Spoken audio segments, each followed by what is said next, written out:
Alright there guys, what's up? It's me, Refined. So today's video title is not going to come as a surprise to many. I just wanted to be another number voicing my concerns about the developer's intentions right now when it comes to certain bugs in the game, specifically speaking about the Streetwise exploit and how this has even been remotely allowed to stay in the game. This video is actually surprisingly going to be unscripted this time, so please bear with me, but I have a couple of frustrations that I'd like to go through. For those of you that don't know, I am indeed a Vecna main, so I love shooting spells out of my ass and having a good time in the fog.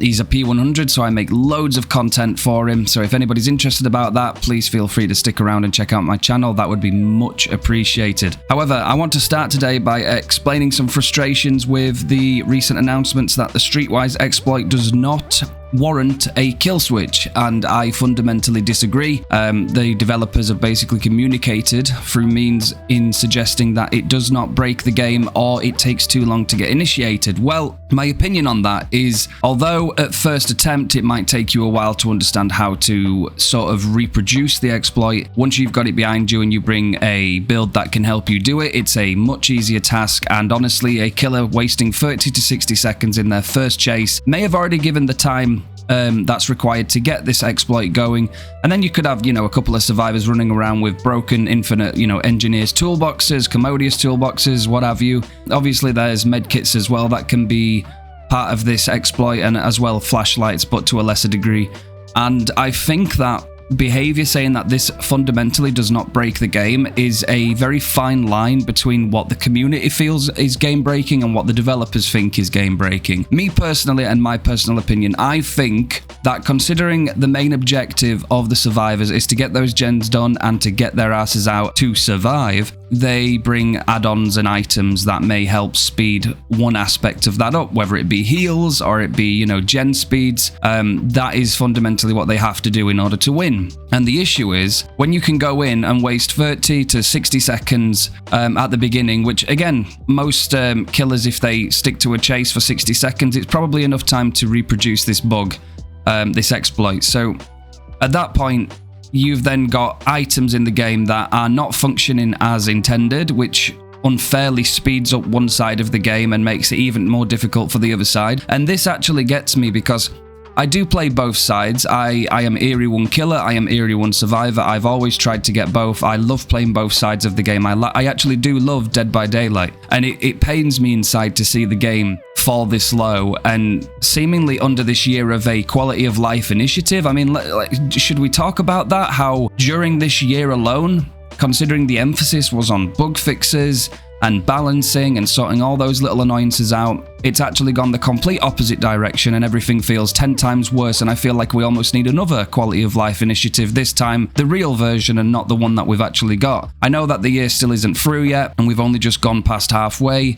but so far it's not feeling very good. It's not feeling like we've had a dramatic increase in quality, despite the name of the operation. So my frustrations go out to all the killer mains that are unaware of the Streetwise exploit and all the survivors that are indeed exploiting it, because Behaviour themselves have said that they will not ban this, which is a big cross in my books. I don't think you should say that. I think that's really bad. You are almost incentivizing people to take advantage of something that gives them a clear advantage, which is why I think it's game breaking. I think it's unfair, and anything that makes the game unfair is game breaking. The same could be said about cheaters, people that come in and hack inside the game and give a very unfair experience to one side. It's game breaking because the game is not operating as intended, just like toolboxes. So if you've got a toolbox that has infinite charges, obviously that's not fair. It's not fair for the killer. It's not the way the toolbox is intended to be used. It's not the way the add-ons are intended to be used. And that contributes to the game not being played as intended, which to me is game breaking. There is obviously a lot of other bugs inside the game.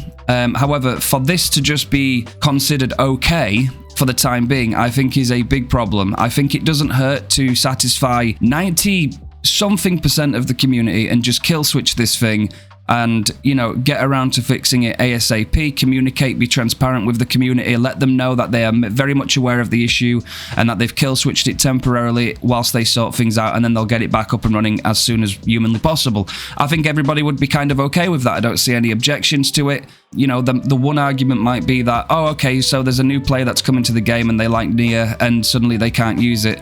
Well, put a message out, put an announcement out, send a message in the messages tab inside the game itself. For those that don't really go on social media, just update the community that this is currently happening because of said exploit, and we're just taking, you know, precautions to make sure that it isn't abused. Because this also has a bowling, you know, kind of effect where people will try and exploit it, but people might try and exploit it to an extent where it just ruins the whole survivor experience too. Perhaps there's some people that just can't get their head around how to reproduce it, and they keep throwing game after game by not helping their teammates out, and it actually ruins the whole experience for everybody. And then that actually indirectly gives the killer an advantage. But then in other games, the killer will be at a massive disadvantage. So as you can see, it fairly changes the balance of the game. Survivors need to spawn in, maybe go and try and stay safe at first, try and find a generator, put some early game pressure on. The killer needs to be finding somebody as soon as they can, and obviously trying to win that chase as fast as they can. But in this typical scenario, the killer's going to find somebody. That survivor might run them for 30, 60 seconds, you know, depending. And that could be all the time is needed for somebody experienced reproducing this bug so that they can go out and exploit, and the gens can just go boom, boom, boom, and there you go. The game's done and dusted. But that's not game breaking according to Behaviour. It doesn't warrant a kill switch, and I think it does. I don't like that Behaviour do not have, or seemingly have, no empathy towards the killer players this will affect. There might be loads of killer players that experience this, and they may feel disheartened. They may not want to play. And I always say, you know, like, yes, it's very important for all sides to be functioning properly and for all sides to be playing the game, because that's what matters, right? You want both sides to be happy so that the game can thrive and that the developers, you know, can continue with the game and that it keeps going. But the issue is, for every, let's say there's 1,000 killers playing the game right now, well, you need 4,000 survivors for the game to start as well. You can't start without 4 survivors. Now, if a survivor DCs, you get a bot. If the killer DCs, the game's over.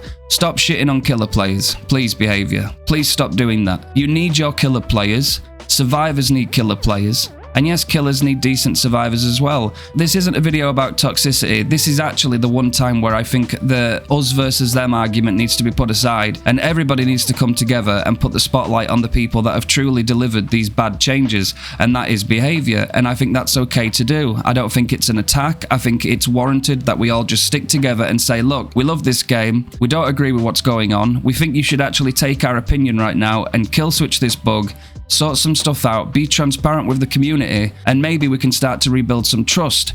That is what would make people happy, I'm sure of it. I can see that being a thing. With the way Behaviour are handling this situation, it's looking very cocky, it's looking very stubborn, and it feels like your opinions mean nothing. And we won't even go into the details about how many things have been brought up during the PTB and before, and how they've somehow still managed to come into the live game. I know a lot of people have found it very hilarious that there is Jim inside the loading screen before a match begins.